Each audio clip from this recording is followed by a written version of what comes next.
पैसा या इज्जत, इज्जत, रिस्क या सेफ्टी, बोथ, कारोबार या मुलाजमत, कारोबार, लीडर या मैनेजर, लीडर, विजन या सरमाया। विजन।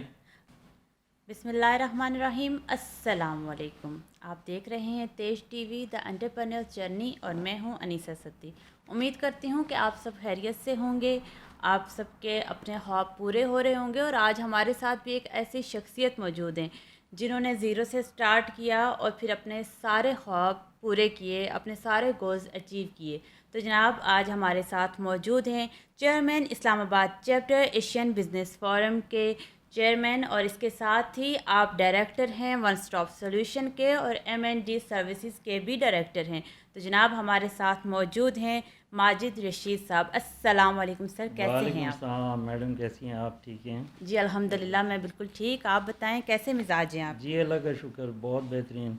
आपका बहुत बहुत शुक्रिया, आपने हमें इनवाइट किया। सर सबसे पहले तो ये बताइएगा कि इस जर्नी का आगाज़ कैसे हुआ? मैडम ये है कि ये हमारा जो है शुरू से एक ड्रीम रहा है। इन 90s जो है वो हमने ये आइडिया कंसीव कर लिया था कि हम लोगों की ज़िंदगी को किस तरीके से बेहतर बना सकते हैं, उनकी ज़िंदगी में आसानी कैसे ला सकते हैं, क्या सर्व किया जाए, कौन सी प्रोडक्ट्स किस तरीके से उनको दी जाएं कि उनकी ज़िंदगी में ये आसानी आए, एक ही छत के नीचे वो जाएं तो उनको सारी प्रोडक्ट्स और सर्विसेज वहीं पे मिलें और वो इस तरह की मिलें कि उसमें वैल्यू एडिशन हो, उसमें बेस्ट प्राइसिंग हो और उसमें सेटिस्फेक्शन कस्टमर की हो। सर जैसे मैंने 3 से 4 चीज़ें इंट्रोड्यूस करवाई हैं, जी सबसे पहले क्या स्टार्ट किया था, जी जी। कब स्टार्ट किया था, और जो सबसे पहले जब स्टार्ट किया तब आपकी एज क्या थी? हमेशा से वही ड्रीम था आपने, या फिर आपने सोचा कि स्टार्टअप यहाँ से ले लेता हूँ, आफ्टर दैट मैं स्विच कर जाऊँगा अपने ड्रीम की तरफ? Madam it was early 90s when I was in intermediate. तो उस टाइम पे मैंने अपना एक नेटिव काम जो है, जो एक ट्यूशन और एकेडमी का काम था हमारे पेरेंट्स का, उसको मैंने आगे बढ़ाया। मैंने स्कूल और एकेडमी के लेवल पर उसको लेकर गया और एट दैट टाइम मेरा यही आइडिया था कि मैं किस तरह दूसरे कंपेटिटर्स से आगे निकल सकता हूँ, एक्सेल अपनी फील्ड में कैसे कर सकता हूँ। तो मेरे माइंड में आइडिया आया कि जितने भी लोग वहाँ पर आएंगे, पेरेंट्स आएंगे, तो वो वहाँ पर सर्विसेज और एजुकेशन की जो वो लेवल है उसको वहाँ पर देखें कि वो खुद ब खुद कहें कि हमारे बच्चे यहीं पर आने चाहिए और उनको यहीं पे सीखना चाहिए। तो मैंने उसको डाइवर्सिफाई कर दिया अंडर वन रूफ। उसमें लैंग्वेजेस दे दी, उसमें मैंने मार्शल आर्ट्स दे सबसे दिया, पहले आईटी दे आपने दी, सब कुछ दे एजुकेशन दिया। के बिजनेस से स्टार्ट किया एजुकेशन में, और वहाँ पे लोगों को सर्विसेज प्रोवाइड की। एजुकेशन से हमने तो स्टार्ट वो किया। अभी तक साथ चल रहा है या उसको स्विच कर दिया, नहीं, उसको वाइंड अप कर दिया? उसको स्विच करने की रीज़न ये थी कि मैंने उसको 7-8 साल जब काफ़ी हाइप पे मैं उसको ले गया, that was the one and only institution in that area, that was on the top. तो उसके बाद मेरी वालदा ने मुझे कहा कि आप अपनी स्टडीज़ कंटिन्यूज़ करें।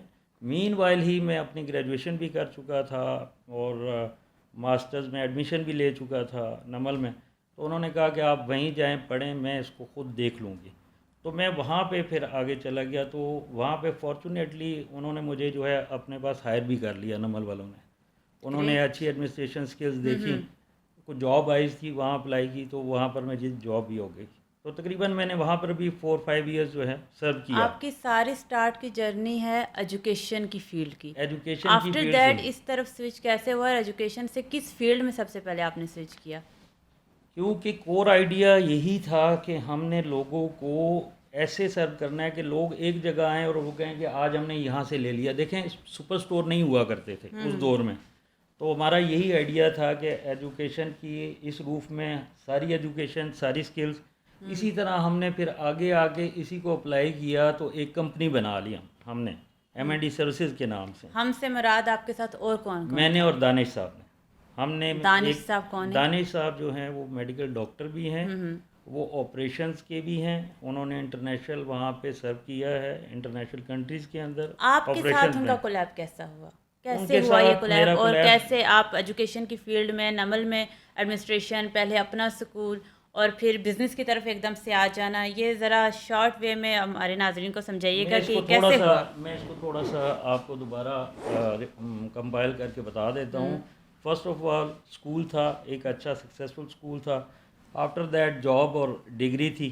उसके बाद मेरा रियल एस्टेट बिज़नेस जो है वो मैंने स्टार्ट किया और साथ ही मैं यूनाइटेड नेशन में चला गया, ठीक है।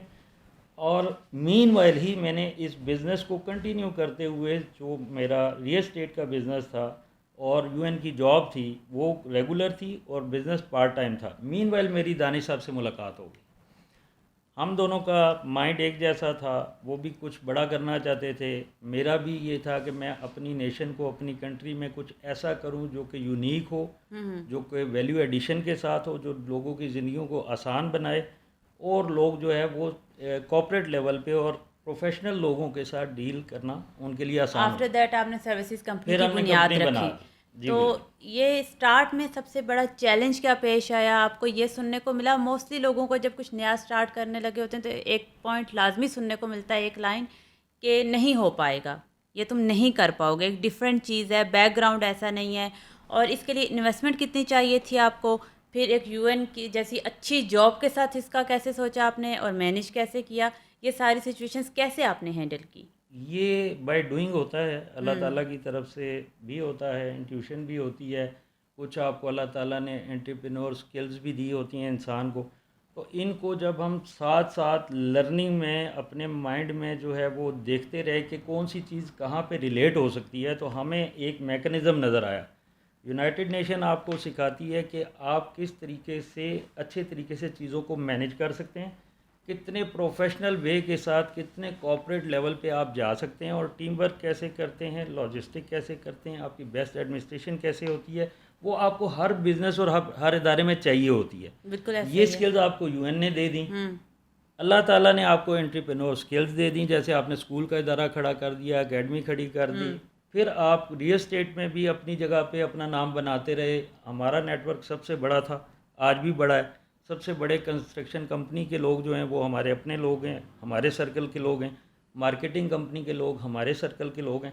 तो अल्लाह ने जब ये नेटवर्क दिया तो माइंड में ये आ गया कि अब इन चीज़ों को, डॉट्स को हमने मिला के वो ड्रीम पिक्चर ड्रा कर लेनी है। उन वो हमने डॉट्स को कर ली, मिला के ड्रीम पिक्चर ड्रा करने के लिए आपको एक अच्छी जॉब छोड़नी पड़ी। छोड़नी पड़ी। तो वो घर वालों की तरफ से क्या रिएक्शन था कि एक अच्छा फैसला है या नहीं? मैडम इसके ऊपर मैं आपको पहले तो मैं आपका मशकूर हूँ कि आपने ये जो सवाल किया ये बहुत अच्छा किया। उसकी वजह ये कि ये हर बंदे को फेस करना पड़ रहा है, चाहे वो बॉयज़ हों, गर्ल्स हों, प्रोफेशनल्स जितने भी हैं, उनको ये चीज़ें फेस करनी पड़ बिल्कुल रही ऐसा हैं। ही है। इसके अंदर ये है कि हर एक आपको ओपोनेंसी करता है। जब डिपार्टमेंट को आप छोड़ रहे होते हैं तो वो कहते हैं नहीं नहीं नहीं, आप हम यहाँ पर रहें, वो अच्छी चीज़ नहीं है, ये अच्छी चीज़ है। जब आप घर वालों के सामने कोई चीज़ ऐसी बात करते हैं तो वो कहते हैं हमारे तो लोगों ने बिज़नेस किए, पता नहीं हमने देखा ठीक हुए नहीं हुए, ये फ्लॉप हो गए। फ्लॉप हो गए। तो देखें, जो लोग जो है वो सस्टेनेबल नहीं होते, जो हिम्मत हार जाते हैं, जो गिव अप कर देते हैं, उनके लिए कुछ नहीं है। जो अपना जो डिसाइड कर लेते हैं उस पर चलते रहते हैं, उस पर फेलियर भी हो तो वो लगातार चलते रहते हैं, कामयाब वही होते हैं। घर वालों को इस चीज़ पे कैसे आमादा किया? उनको कैसे इसलिए मनाया कि कि मैं एक उन्होंने बहुत अच्छी जॉब छोड़ रहा हूँ, अब जिस बिज़नेस की तरफ मैं जा रहा हूँ मैं कामयाब हो जाऊँगा, या उनके अगेंस्ट जाके स्टार्ट कर दिया? नहीं, अगेंस्ट नहीं, मेरे जो घर वाले भाई बहन और सारे अपने घर वाले जो हैं वो मेरी डिलीवरी, प्रोग्रेस और अचीवमेंट्स को उस एजुकेशन इंस्टीट्यूशन के अंदर देख चुके थे कि ठीक हो ये गया। डिलीवर कर सकता है।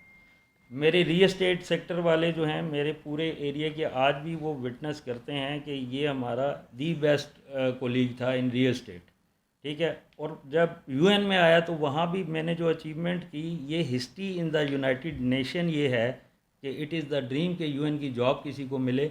मुझे 6 बिलियन प्रोजेक्ट जो है वो यूएन और गवर्नमेंट ने खुद ही दे दिया कि ये हमसे नहीं हो पा रहा, ये आप करें, ग्रेट। ठीक है। तो सर ये तो बताइएगा कि दैट इस वाज द वक्त अचीवमेंट। आपकी कंपनी क्या क्या सर्विसेज दे रही है आवाम को? हमारी जो सर्विसेज हैं वो इसके अंदर रियल एस्टेट भी है, ठीक है। प्रोडक्ट लॉन्चिंग भी शामिल है, प्रोडक्ट रिसर्च भी हो रही है कि प्रोडक्ट हम किस तरह लॉन्च कर रहे हैं, लॉन्च करने जा रहे हैं। सर्विसेज के अंदर तमाम किस्म की सर्विसेज हैं, जिसके अंदर कंस्ट्रक्शन भी है, रियल एस्टेट भी है, एजुकेशन भी है, लॉ भी है, इवेंट मैनेजमेंट भी है।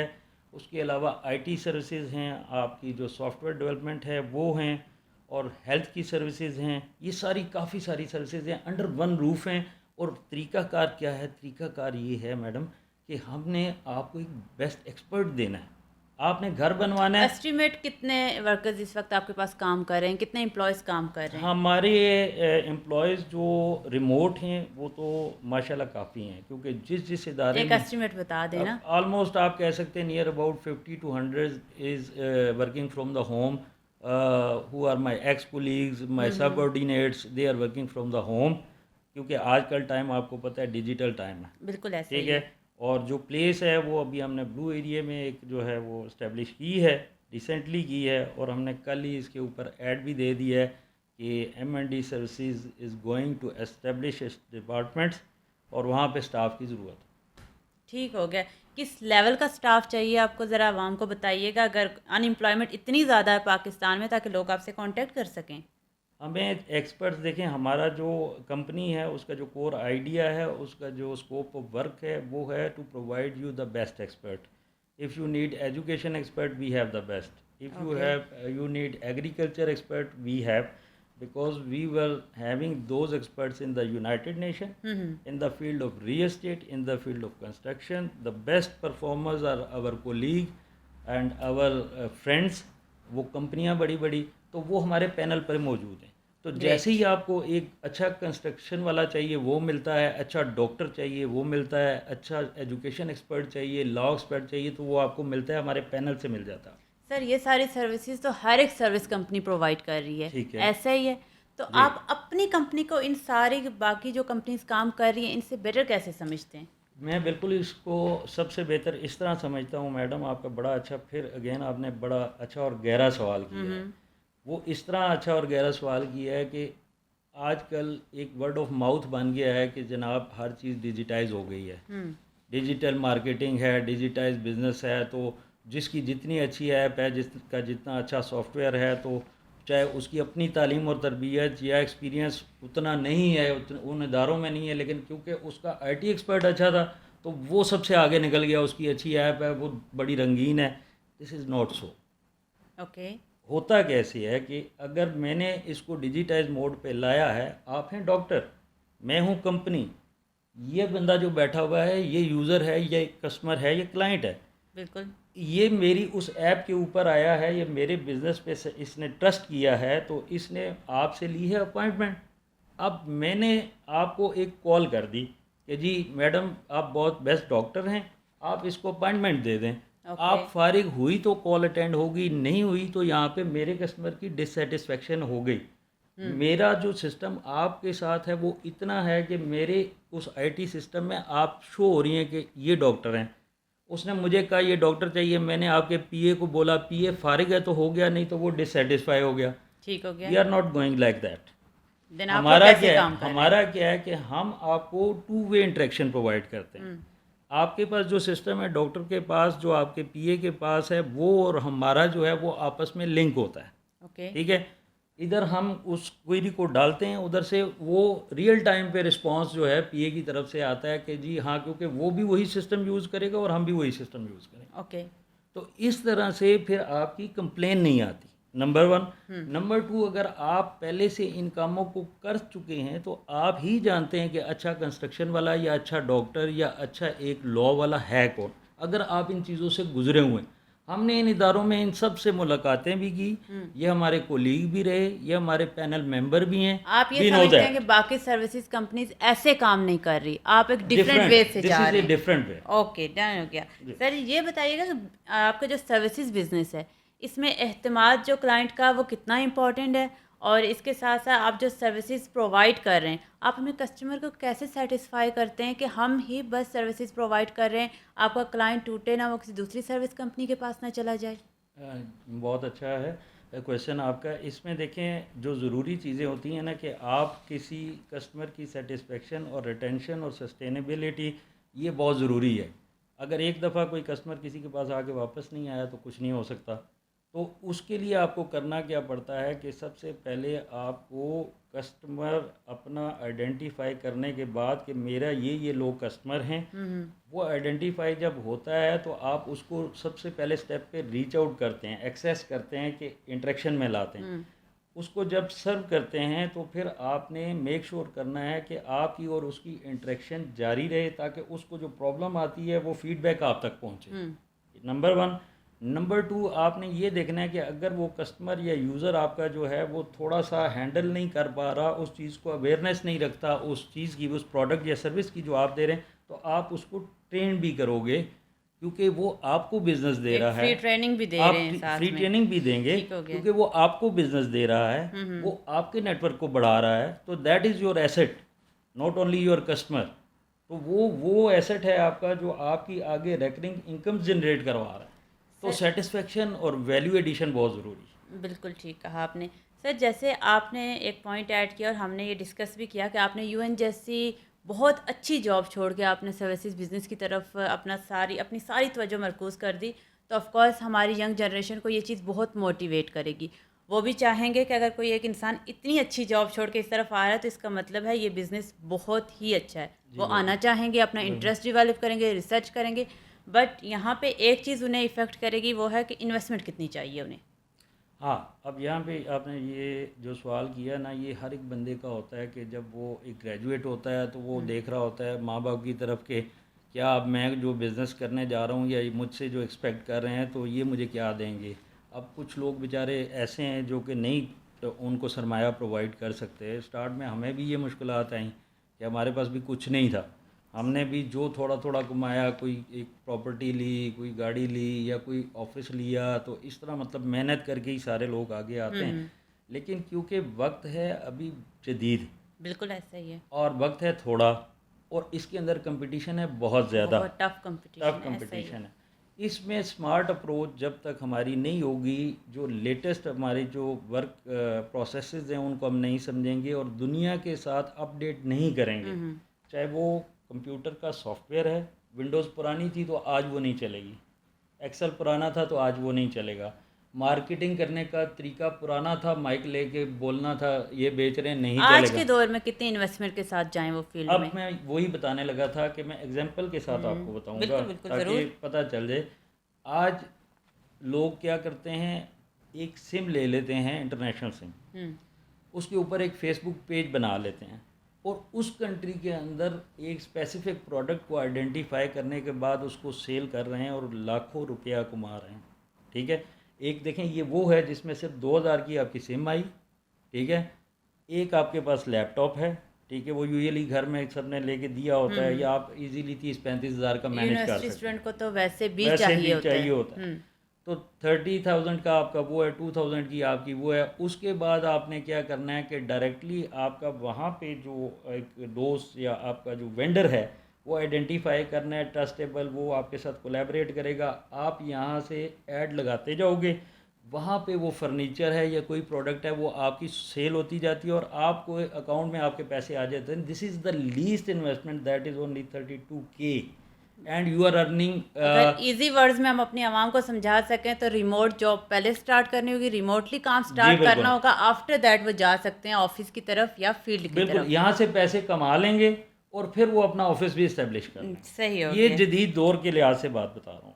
बिल्कुल सही हो गया। जी, सर, ये बताइएगा कि एक सीईओ के तौर पे आपका आज तक का सबसे इम्पोर्टेंट डिसीजन फैसला कौन सा रहा, आपको जो लगता है कि मैंने बहुत अच्छा फैसला लिया था।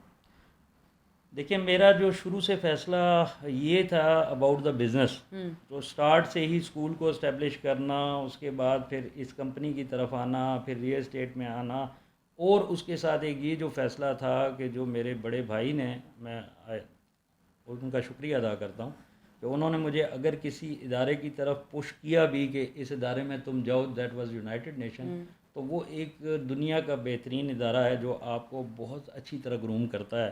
वो बिल्कुल आपकी ऐसा ही है। एक्सपर्टीज़ को पॉलिश करता है, आपके एडमिनिस्ट्रेटिव स्किल को इन्हांस करता है, और आपको टीम वर्क सिखाता है, मोटिवेशन सिखाता है, आपको फॉलो अप सिखाता है, डिलीवर करना सिखाता है।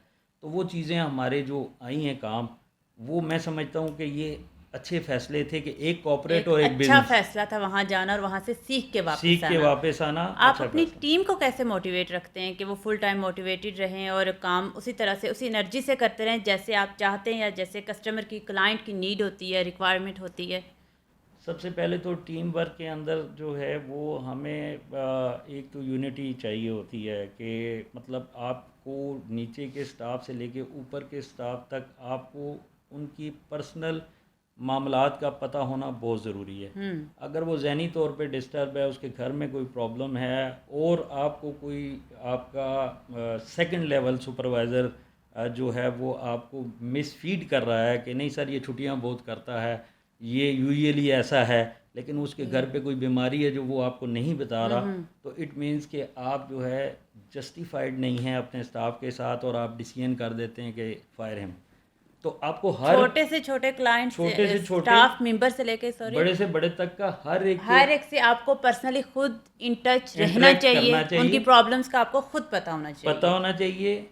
डेली बेस पे उनकी प्रोग्रेस को आप खुद जो है मॉनिटर करेंगे, आप उनको खुद ही फीडबैक देंगे कि ये चीज़ें जो हैं इनको बेहतर करने की ज़रूरत है, लेसन लर्न हमारे ये निकलें, नेक्स्ट टाइम हम ये गलती नहीं करेंगे, और उनको जो टारगेट्स और प्लान्स हैं उनके फोकस से कभी हटने नहीं आपको देना। एक ऑनर की तरह नहीं, एक लीडर की तरह बिहेव करना होगा। अपने टारगेट्स और प्लान्स से आपने नज़र नहीं हटाने, बिल्कुल, क्योंकि उनको रोज़ याद कराना है कि तुमने यहाँ पहुँचना था।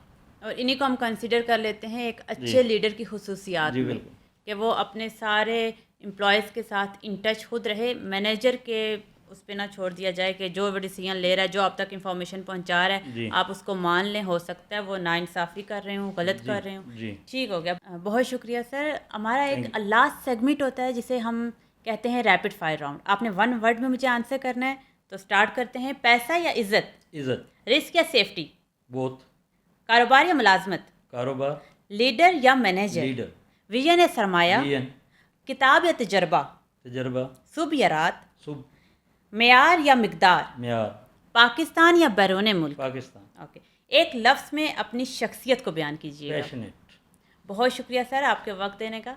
तो ख़वातीनो हज़रात, आज हमारे साथ मौजूद थे माजिद रशीद साहब, जो एक से ज़्यादा बिज़नेस भी कर रहे हैं और यूएन के साथ भी रहे हैं। वहाँ से एक अच्छी जॉब में एक अच्छा एक्सपीरियंस लेने के बाद उन्होंने पाकिस्तान में आके सर्व किया, पाकिस्तान की आवाम के लिए जॉब अपॉर्चुनिटीज़ क्रिएट की। जैसे कि अब उन्होंने इंटरव्यू में भी कहा है कि इस वक्त भी उन्होंने एक नया स्टार्टअप लिया है जहाँ पे एम्प्लॉयज़ की ज़रूरत है और जॉब अपॉर्चुनिटीज़ मौजूद हैं। तो आप लाजमी कांटेक्ट कीजिएगा, हमारे चैनल को सब्सक्राइब करना ना भूलिएगा। मुझे इजाज़त दीजिए, अल्लाह नेगेबान।